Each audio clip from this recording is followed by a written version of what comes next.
பெற்ற தாய் 4ஆம் இடம். இது ஜாதகத்தில் 4ஆம் இடம் முடங்கிருச்சுன்னா, இந்த 4ஆம் இடம் முடக்கு தோஷம் ஆயிட்டா தாய் முடங்கிரும், சொத்து முடங்கிரும், வீடு இருக்க நிம்மதி இருக்காது.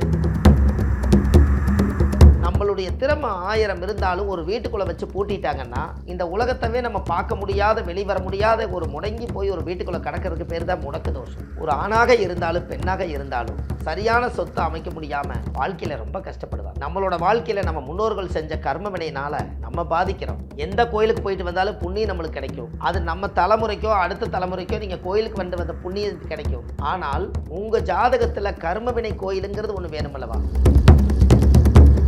உங்கள் தங்கம், வெள்ளி, வைர நகைகளை விற்று பணம் பெற நம்பிக்கையான நிறுவனம் மேக்ஸ் கோல்ட். கால் 04445454545. அனைவருக்கும் வணக்கம். பாரம்பரிய திருவள்ளுவர் குலவம்சம் பிரசன்ன ஜோதிடர் சுபம் மாரிமுத்து திருப்பூர்லேருந்து இந்த பதிவு உங்களுக்காக.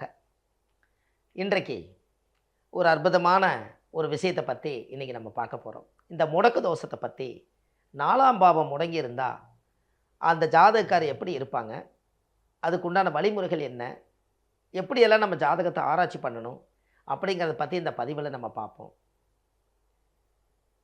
அதாவது இந்த 4ஆம் பாவம் முடக்கு தோஷம் அது எப்படி இருக்குங்கிறத நம்ம பார்ப்போம். ஒரு ஜாதகத்தில் 4ஆம் இடம் முடக்கு தோஷம் ஆயிட்டா அந்த முடக்கு தோஷம் என்ன பண்ணும் அதை நம்ம தெரிஞ்சுக்கணும் அல்லவா? ஒரு ஜாதகத்தில் 4ஆம் இடம் முடக்கு, இந்த முடக்கு தோஷம் எப்படி கண்டுபிடிக்கிறது? சூரியன் நின்ற நட்சத்திரத்துக்கு இந்த ராசிகள் முடங்கி போகுமா? அப்போ சூரியன்னா யார்? அப்பா. அப்பாவோட உயிர் கருவோய் அம்மாவுடைய கர்ப்பத்தில் வச்சு தான் ஒரு குழந்தை பிறக்குது. அப்போது அந்த அப்பாவுடைய கரு அம்மாவுக்கு சொந்தமாகுது. அதுக்கப்புறம் தான் குழந்தை வெளியே வருது. அப்போ கரு உருவாகும் போதே கர்மா உருவாயிருமா?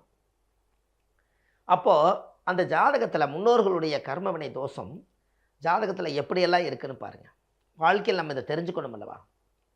உங்களுடைய முன்னோர்களுடைய ஆசீர்வாதம் எப்போவுமே நம்மளுக்கு இருக்கணும் பாருங்கள். அப்போது இந்த 4ஆம் இடம் முடங்கிருச்சுன்னா, 4ஆம் இடம் என்பது வீடு, வாகனம், சொத்து, இருப்பிடம். பெற்ற தாய் 4ஆம் இடம் அப்படின்னா பாருங்கள். இது ஜாதகத்தில் 4ஆம் இடம் முடங்கிருச்சுன்னா, இந்த 4ஆம் இடம் முடக்கு தோஷம் ஆயிட்டா தாய் முடங்கிரும், சொத்து முடங்கிரும், வீடு இருக்க நிம்மதி இருக்காது, வாகனம் இருக்குது, அந்த வாகனத்தில் ஏதோ ஒரு பழுது இருந்துக்கிட்டே இருக்கும். இப்படி போராட்டமே வாழ்க்கைங்கிற மாதிரி இந்த 4ஆம் இடம் முடக்கு தோஷம் இருந்தால் அவருக்கு அந்த சொத்தில் பிரச்சனைகள் இருக்கும், சரியாக கையெழுத்து இருக்காது, சரியான அரசாங்கத்தினுடைய ரூல்ஸ் ரெகுலேஷன் இருக்காது. இப்படி கடைசி வரைக்குமே அதிலேயே வச்சு வாழ்ந்துக்கிட்டே இந்த 4ஆம் பாவம் முடக்கு தோஷத்திலே போயிடுவாங்க. ஒரு ஆணாக இருந்தாலும் பெண்ணாக இருந்தாலும் சரியான சொத்தை அமைக்க முடியாமல் வாழ்க்கையில் ரொம்ப கஷ்டப்படுவாங்க. இதையெல்லாம் நம்ம தெரிஞ்சுக்கணும் அல்லவா? நம்மளோட வாழ்க்கையில் நம்ம முன்னோர்கள் செஞ்ச கர்ம வினையினால் நம்ம பாதிக்கிறோம். நம்ம பிறக்கும்போது எந்த பாவமே செய்யலைன்னு அவங்களே உத்தரவாதம் கொடுக்கும்போது அப்போ இந்த கர்மம் எங்கிருந்து வந்திருக்கும்? அப்பாவுடைய சொத்து பிள்ளைக்குத்தானா, அப்பாவுடைய பாவம் பிள்ளைக்குத்தான். அப்போ தாத்தாவுக்கு வந்திருக்கும். அவரை பெற்றவர் கண்டிப்பாக ஒரு மூலாதாரம் இருந்திருக்கும்.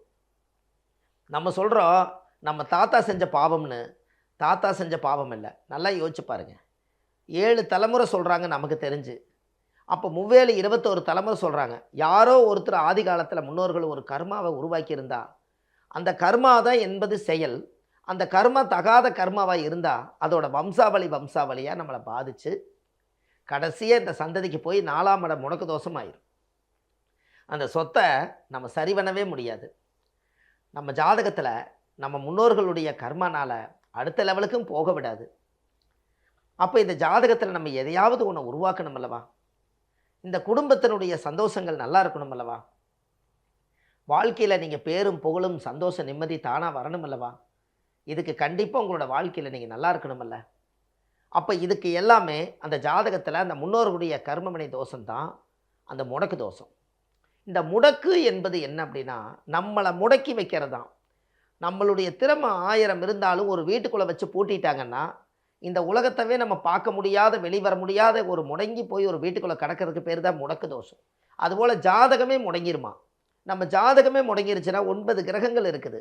முதல்ல இந்த 4ஆம் பாவம் முடங்கிருச்சுன்னா இவருக்கு எண்ணம் பூரா அதில் தான் இருக்கும். எனக்கு நல்ல வீடு இல்லை, எனக்கு நல்ல வாகனம் இல்லை, எனக்குன்னு சொத்து இல்லை, எனக்கு தாய் பாசம் இல்லை, எனக்குன்னு ஒரு அந்யோன்யம், ஒரு சந்தோஷம், எனக்கு நான் நல்லா வாழணும் அல்லவா அப்படின்னு நமக்குள்ளேயே ஒரு ஒரு ஒரு தாழ்வு மனப்பான்மை நமக்குள்ளே வந்துடும். அப்போ இந்த முடக்கு தோஷத்தை கரெக்டாக கண்டுபிடிச்சி அந்த கோவிலுக்கு போயிட்டு வந்தால் அந்த கடவுளோட ஆசீர்வாதம் உங்களுக்கு கிடைச்சதுன்னா நீங்கள் அந்த முடக்கு தோசையிலேருந்து ரிலீஸ் ஆகி வெளியே வந்துடுவீங்க. அந்த கடவுள் எந்த கடவுளுங்கிறத உங்கள் ஜாதகத்தை வச்சு தான் கண்டுபிடிக்க முடியும். இது எல்லாத்துக்குமே ஒரே கோயில் தான் முடக்கோயில் அப்படிங்கிறத நீங்கள் எப்பவுமே நினைக்காதீங்க. எந்த கோயிலுக்கு போயிட்டு வந்தாலும் புண்ணியம் நம்மளுக்கு கிடைக்கும். அது நம்ம தலைமுறைக்கோ அடுத்த தலைமுறைக்கோ நீங்கள் கோயிலுக்கு வந்த புண்ணியம் கிடைக்கும். ஆனால் உங்கள் ஜாதகத்தில் கர்மவினை கோயிலுங்கிறது ஒன்று வேணுமல்லவா? உங்கள் ஜாதகத்தில் ஒரு விமோச்சனம் வேணுமல்லவா? உங்களுக்குன்னு ஒரு வாழ்க்கையில் ஒரு சந்தோஷ நிம்மதி வேணுமல்லவா? எல்லா காலமே கடன், மன உளைச்சல், நெருக்கடி, குழப்பத்திலேயே நான் வாழ்ந்துட்டு இருக்கிறேங்க. ஒரு நாள் நான் தெளிவில்லைனா, இது பல நாள் வாழ்ந்த வாழ்க்கைக்கு ஒரு நாளும் கூட நிம்மதி இல்லைனா அந்த வாழ்க்கை எதற்கு? அப்போ இந்த ஜாதகத்தில் நம்ம முன்னோர்கள் எல்லாம் இப்படியெல்லாம் அறியாமல் தெரியாமல் ஏதேதோ செய்து வச்சுருக்காங்க. இந்த கர்மாவிலேருந்து நம்மளால் மீண்டு வர முடியாமல் தவிக்கிறீங்க. அந்த தவிப்புக்கெல்லாம் உங்கள் ஜாதகமே உங்களுக்கு சப்போர்ட் பண்ணலைன்னா நீங்கள் எந்த கோயிலுக்கு போக முடியும்? அப்போ ஜாதகத்தையும் சரி செய்யணும், அதுக்குண்டான புண்ணிய கோயிலுக்கும் போகணும். அதான் புண்ணியம் செய்வதற்கே புண்ணியம் செய்திருக்க வேண்டும். புண்ணியம் செய்வதற்கே புண்ணியம் செய்திருக்க வேண்டுமா? அப்படின்னா பாருங்க. அப்போ உங்கள் ஜாதகத்தில் முன்னோர்களுடைய கர்மா நம்மளுக்கு தாக்கம் இருக்கிறத ஏதோ ரூபத்தில் சரி பண்ணிட்டா நம்ம லைஃப் நல்லா இருக்குங்கிறத அந்த சாதகம் சொல்லாமல் சொல்லுதா இல்லையா? நம்ம பிறந்ததே எதுக்குன்னு நீங்கள் சொல்லுங்கள் பார்ப்போம். குழந்தையாக பிறந்தோம், அப்புறம் நம்மளை கொண்டு போய் பள்ளிக்கூடம் படிக்க வச்சாங்க, அப்புறம் 8வது 10வது வரைக்கும் படிக்க வச்சாங்க. அதுக்கப்புறம் மெச்சூரிட்டி ஆனோம். நம்ம ஒரு 19 20 வயசில் வீட்டை விட்டு வெளியே வந்து ஏதோ ஒரு வேலை செய்வோம். நம்ம இனிமேல் நம்ம யாரு கையேந்தாமல் நம்ம நல்லா இருக்கலாம்னு நினைக்கும் போது உங்கள் ஜாதகத்தில் 4ஆம் இடம் முடக்கா இருந்தால் சின்ன வயசுலேயே வீட்டை விட்டு வெளியே வந்துடுவாங்க. இல்லை அந்த வீட்டிலேருந்தே கஷ்டப்படுவாங்க. அந்த வீட்டிலேருந்து ஒரு கிராம வாழ்க்கையாட்ட வாழ்ந்துட்டு உட்காந்துருப்பாங்க. அப்போ நமக்கு கல்யாணம் மூச்சு வச்சு நம்ம சொந்தமாக ஒரு அங்கீகாரம் பண்ணி நமக்குன்னு ஒரு வீடு வாசல் வேணும், ஒரு சொத்து சுகம் வேணும். அந்த காலத்தில் சொல்லி வச்சுக்கிறாங்க பாருங்க, சொத்து சுகம். அது ஏன் சொத்து சுகம்னு சொல்லி வச்சுக்கிறாங்க? 4 செவத்துக்குள்ளே வாழ்கிறது சுகமா, அந்த 4 செவரே அது வீடா? அதான் 4ஆம் இடம் வீடு, சொத்து சுகம். அந்த காலத்தில் இடம் ஒரு இடம் வாங்கணுமா, அதுதான் வீடாக மாறுமா, அதுக்கப்புறம் தான் சுகமே கிடைக்குமா? அப்போ அந்த 4ஆம் இடம் என்பது ஒரு வீடு நமக்குன்னு இருந்தால் அதுவே சொத்தாக மாறிடுமா? அந்த காலத்தில் பழமொழிகள் எப்படி கொடுத்துருக்காங்கன்னு பாருங்கள். இடந்தடம் வாங்கி வீடு வாசல் கட்டி சொத்து சுகம் தேடி நீ வாழு. இதுதானே தேடினீங்க, இந்த உலகத்தில் இதுதானே தேடினீங்க. அதுக்கப்புறம் என்ன கொஞ்சம் பாசத்தை கேட்டீங்க. இந்த பாசத்தை மட்டும் கொஞ்சம் கேட்குறீங்க, வேற ஒன்றும் இல்லை. ஆதி காலத்தில் பாசம் நிறையா இருந்தது எல்லாத்துக்கிட்டே. அது இப்போ நாளாக கொஞ்சம் குறைஞ்சிட்டு இருக்குதுங்கிறத நானே கேள்விப்படுறேன். காசு வந்த வேலையிலே பாசம் வந்து கூடலையே, பாசம் வந்த வேலையிலே காசு வந்து சேரலையே. ஒரு காலத்தில் காசு இல்லாமல் வாழ்ந்தோம். அன்றைக்கி எல்லாம் 4 பேர் உட்காந்து நல்லா கலைக்காலம் பேசுவாங்க, தத்துவம் பேசுவாங்க, நிறைய நல்லது செய்வாங்க. ஆனால் இன்றைக்கி காசு இருக்குது, 4 பேர் உட்காந்து நிம்மதியாக பேச மாட்டேங்கிறாங்க. இப்போ காலங்கள் மாற நம்ம வாழ்க்கையில் எதுலேயுமே நம்ம நல்லா இருக்க முடியலையே. அப்போ அதுக்கெல்லாமே நம்மளோட வாழ்க்கையில் இந்த முன்னோர்களுடைய சாபங்களை முதல்ல நம்ம கிளியர் பண்ணாலே லைஃப் நல்லாயிருக்கும். அதுக்கு தான் அந்த பாட்டே நான் சொன்னேன். எந்த கோயிலுக்கு போனாலும் ஒரு விளக்கு போடும்போது ஒரு கர்ம வினை பாட்டை சொல்லுங்கள். நான் எழுதினேன், இந்த உலகத்துக்கு நம்ம பிறந்ததுக்கு எதையாவது ஒன்று செய்யணும்னு சொல்லி இந்த ஆதிகால பரிகார புத்தகத்திலேயே நான் இந்த பாட்டை கொடுத்துருக்கேன். முற்பிறவியில் செய்த பாவங்கள் எப்பிறவிக்கும் தொடராமல் இருக்க, இப்பிறவியிலேயே என் தந்தை வழியில் வந்த கர்மாவினைகளும் என் தாய் வழியில் வந்த கர்மாவினைகளும் தாயுடைய கர்ப்பத்திலிருந்து நான் இந்த பூமிக்கு கொண்டு வந்த கர்மாவினைகளும் இன்றோடு நிவர்த்தி ஆகட்டுன்னு கடவுளேன்னு தீபம் ஏற்றுங்க.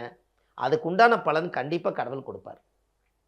அந்த காலத்தில் ஒரு பூ கட்டி கடவுளுக்கு போட்டால் பூ முடிஞ்ச கூலி கடவுள் கொடுத்துருவாரா. நீங்கள் எத்தனை முடிச்சு போட்டிங்களோ அந்த முடிச்சு ஒரு பைசா கணக்கு போட்டோ ஒரு ரூபா கணக்கு போட்டோ இந்தா நான் 1.5 காசை வச்சிருக்கமான்னு கடவுளே கொடுத்துருவாரா. அப்போ நீங்கள் விளக்கே ஏற்றுறீங்க, அந்த விளக்குக்கு உண்டான விளக்கமும் உங்களுக்கு கிடைக்கும்னு சொல்கிறேன். விளக்கேற்றின விளக்கம் உங்களுக்கு கிடைக்குமா கடவுள்கிட்ட இருந்து? அதை விளக்கம் ப்ளஸ் விளக்கு ப்ளஸ் விளக்கு வந்துருச்சா இல்லையா? அப்போ இதெல்லாம் முன்னோர்கள் அந்த காலத்தில் 4ஆம் இடம் முடக்கு தோஷம் ஆகிட்டா தாய் பாசம் இல்லாமல் போயிடும். வாகனங்கள் எல்லாம் வாழ்க்கையில் என்ன பண்ணுறதுனே தெரியாமல் போயிடும். எத்தனை வண்டி நீங்கள் மாற்றிட்டு கிடப்பீங்க. வாகனத்தில் போகணும் வரணும் நல்லா இருக்கணுமல்ல. நீங்கள் மனித பிறவி அற்புதமான பிறவியாக்கு. முன்னொரு ஜென்ம பாவத்தை தீர்க்க இன்னொரு ஜென்மம் எதற்குன்னு எழுதிட்டு இருக்க புத்தகம். இந்த ஜென்மத்திலேயே நாம் இடந்தடம் வாங்கி வீடு வாசல் கட்டி சொத்து சுகம் தேடி எல்லாம் நிறைவாக வாழ்ந்துட்டு நம்ம பெற்ற குழந்தைகளுக்கும் செய்ய வேண்டிய கடமை செய்துட்டு பிறக்கும்போது யாரோ ஒரு வயிற்றில் பிறந்திருக்கலாம். பிறப்பு ஒரு பெரிய ஒரு சம்பவம் தான். நாம் பிறந்தது வந்து எப்படின்னு நம்மளுக்கு தெரியாது. நம்ம அப்பா அம்மா பெற்று விட்டுட்டாங்க. ஆனால் நம்ம போகிறதுக்குள்ள ஒரு சரித்திரத்தை உருவாக்கி வச்சுட்டு போகணும். அதுக்கு பேர் தான் வாழ்வது ஒரு முறை, வாழ்த்தட்டும் தலைமுறை. நம்ம வாழ்க்கை நல்லா இருக்கணும். மனசு விட்றாதீங்க, தைரியமாக இருங்க. இந்த தைரியம் ஒன்று தான் உங்களுக்கு பெரிய ஒரு ஆயுதம். யாரை நம்பி இந்த உலகத்தில் பயணம் பண்ண முடியாது. ஆனால் உங்கள் தைரியத்தை நம்பி நீங்கள் எங்கே வேணால் பயணம் பண்ணலாம். விவேகானந்தர் அடிக்கடி சொல்லுவார், உயிரே போகும் நிலை வந்தாலும் உன் தைரியத்தை கைவிடாதே, நீ சாதிக்க பிறந்தவன் சொல்லுவார். அதுதான் உண்மை. அதுபோல் நமக்கு நாமளே ஆயுதம், நம்மளே கல், நம்மளே உளி, நம்மளே சுத்தீடு, நம்மளே சிலை, நாமளே ஆசீர்வாதம். அவ்வளோதான். இப்படி நீங்கள் வாழ்ந்து பாருங்கள். இந்த 4ஆம் இடம் முடக்கு தோஷத்துக்கு ஏன் கோயில் வந்து உங்களுக்கு ஆராய்ச்சியில் வந்து எடுத்து தான் ஜாதகம் பார்த்து 9 கிரகங்களும் உங்கள் ஜாதகத்தில் என்ன நிலையில் இருக்குது, அது என்ன ஒன்றுக்கு ஒன்று எப்படி பார்க்குது, அது கிரக சேர்க்கை எப்படி இருக்குது, அதனுடைய தாயுடைய கருவறையில் இருந்து கர்ப்பகால திசை எவ்வளவு, அதனுடைய இருப்பு என்ன, இது எல்லாம் தெரிஞ்சு உங்களுடைய உலகத்தில் கரெக்டான கோயிலை கண்டுபிடிச்சி நீங்கள் அந்த கோயிலுக்கு போயிட்டு வந்தாச்சுன்னு சொன்னால் அசுர வளர்ச்சிக்கு வந்துடுவீங்க. அது உங்கள் ஜாதகத்தில் உங்கள் கையில் தான் இருக்குது. உங்கள் வாழ்க்கை உங்கள் கையில். அந்த ஜாதகம் கிடைச்சா கர்மவினை தீர்க்கக்கூடிய கோயில் தமிழ்நாட்டுக்குள்ளே எங்கே இருக்குன்னு கண்டுபிடிச்சிடலாம். 120 வருஷம் வாழ்கிறதுக்கு 5000 வருஷம் கோயில் கட்டி வச்சுருக்காங்க. நாம் 120 வருஷம் தான் வாழ்கிறோம். நினச்சி பாருங்க. அப்போ நாம் 120 வருஷம் வாழ்ந்துட்டு நிச்சயமாக நம்மளால் இந்த ஊரில் இருக்க முடியாது. நம்ம கண்டிப்பாக இந்த மண்ணுக்குள்ளே போயிடுவோம். ஆனால் மண்ணுக்குள்ளே போகிறதுக்கு முன்னாடி நாம் வாழ்க்கையில் சில சாதனைகள் பண்ணி வச்சுட்டு போகணும் அல்லவா? அதுக்கு நம்மளுக்கு எது தடையாக இருக்குதோ அந்த தடையை உடைச்சாத்தானே நல்லா இருக்க முடியும். இல்லைன்னா உங்களுக்கு வாழ்க்கை ஏது? நினச்சி பாருங்க. நாமளும் கோயிலாக ஏதோ ஒரு சுற்றிட்டு இருப்போம், ஏதோ ஒரு சாமி கும்பிட்டுருப்போம், ஏதோ ஒரு விளக்கேற்றிட்டு இருப்போம். எல்லாமே சரிதான். ஆனால் நீங்கள் பிறந்தது 12 கட்டத்தில் 9 கிரகம் 27 நட்சத்திரம் 12 ராசி 60 வருடங்களுக்குள்ள மொத்தம் 108. இந்த 108க்குள்ளே எங்கேயோ ஒரு பக்கம் உங்கள் கர்மா ஒளிஞ்சிருக்குது. அதை கண்டுபிடிச்சி அந்த கர்ம வினைக்குண்டான கோயிலில் போய் 5 விளக்கு தெய்வம், சாமிக்கு தேங்காய் பழம் மாலை கல்கண்டு வாங்கி பூஜை பண்ணி அந்த கோவிலில் சாமி கும்பிட்டு வந்தீங்கன்னா வாழ்க்கையில் வாழ்வது ஒரு முறை, வாழ்த்தட்டும் தலைமுறை. அப்படி ஒரு நல்ல வாழ்க்கை வாழுவீங்க என்று சொல்லி கண்டிப்பாக இந்த 4ஆம் பாவம் முடக்கு தோஷத்துக்கு கண்டிப்பாக உங்களுக்கு பலன் உண்டு. அதுக்குண்டான கோவில்கள் உண்டு, அதுக்குண்டான பூஜை புனஸ்காரங்கள் உண்டு, அதுக்குண்டான வீட்டிலேயே நீங்கள் பூஜை பண்ணக்கூடிய வழிமுறைகள் உண்டு. இனி போகிற காலத்தில் நீங்கள் வீட்டிலையே உங்களுடைய கர்மாவை தீர்க்கறக்கு உண்டான ஆதிகால பரிகாரங்கள் நிறைய எழுதிட்டு இருக்கேன். இந்த புத்தகம் பாருங்கள், ஒரு A4 சைஸு ஆதிகால பரிகார புத்தகம், 1736 பரிகாரம் கொண்ட புத்தகம். இந்த புத்தகம் வாழ்க்கையில் நீங்கள் தெரிஞ்சுக்கணும் அல்லவா? இந்த புத்தகம் எல்லா வீட்லேயுமே ஒவ்வொரு வீட்டில் இருக்குது. அந்த அளவுக்கு இந்த புத்தகம் மக்களுக்கு எல்லாத்துக்கும் போயிட்டுருக்குது. ஏன்னா இன்றைக்கி ஆதி காலத்தை பற்றி எழுதுறதுக்கு எத்தனையோ மக்கள்கிட்ட தவம் இருந்து முன்னோர்கள் கொடுத்த ஆசீர்வாதத்தை இன்றைக்கி எழுதி வச்சுட்டு போனால் ஒரு நாள் நமக்கு அப்புறம் இது வாழும். அதனால் இதில் அவ்வளவு பரிகாரங்கள், எளிமையான பரிகாரங்களை எழுதியிருக்கேன். இது வந்து கீழே போயிட்டு இருக்க நம்பருக்கு கால் பண்ணிங்கன்னா உங்களுக்கு வீட்டுக்கே கொடுத்துருவாங்க. 2 நாளில் இந்த புத்தகம் கையில் வந்துடும் என்று சொல்லி நம்ம ஜோதிடம் பார்க்குறோம். அந்த ஜோதிடம் வந்து சென்னையில் வடபழனியில் முருகன் கோயில் வாசல்லையே நம்ம ஜோதிட அலுவலகம் இருக்குது. சனிக்கிழமை, ஞாயிற்றுக்கிழமை, திங்கக்கிழமை ஜோதிடம் பார்க்குறோம். மற்ற தினங்கள் திருப்பூரில் ஜோதிடம் பார்க்குறோம். இந்த கீழே போயிட்டு இருக்கிற நம்பர் என்னென்னா 9361388202. இந்த நம்பருக்கு கால் பண்ணலாம். 9449515573 இந்த நம்பருக்கு கால் பண்ணலாம். 9655715555 இந்த 3 நம்பருமே ஆஃபீஸ் நம்பர் தான். இந்த நம்பருக்கு கால் பண்ணிங்கன்னா உங்களுக்கு முன்பதிவு செய்து கொடுப்பாங்க. இது எல்லாம் நீங்கள் வாழ்க்கையில் ஒரு முன்பதிவு செய்து வச்சுட்டா எல்லா ஜாதகத்துக்கு, புத்தகத்துக்கு, எல்லாத்துக்குமே இருக்குது. இது இல்லாமல் பௌர்ணமிக்கு விஸ்வாமுத்திர கோயில், திருநெல்வேலி மாவட்டம் கூடங்குளம் விஜயாவதி விஸ்வாமுத்தருடைய ஆலயத்துக்கு நம்ம பயணமாக கூட்டிகிட்டு போகிறோம். அது இல்லாமல் மதுரையில் இன்மையிலும் நன்மை தருவார் கோயிலுக்கு கூட்டிகிட்டு போகிறோம். இது பௌர்ணமிக்கு பஸ்ஸு கிளம்புது. உங்களுக்கு பிரியம் இருக்கிறவங்க இந்த நம்பருக்கு கால் பண்ணுங்கள். எல்லா விஷயங்களும் நல்லதே நடக்கும் என்று சொல்லி பாரம்பரிய திருவள்ளுவர் குலவம்சம் பிரசன்ன ஜோதிடர் சுபமாரிமுத்து திருப்பூரிலிருந்து இந்த பதிவு உங்களுக்காக. வாழ்வது ஒரு முறை, வாழ்த்தட்டும் தலைமுறை. நன்றி, வணக்கம். உங்கள் தங்கம், வெள்ளி, வைர நகைகளை விற்று பணம் பெற நம்பிக்கையான நிறுவனம் மேக்ஸ் கோல்ட். கால் 04445454545.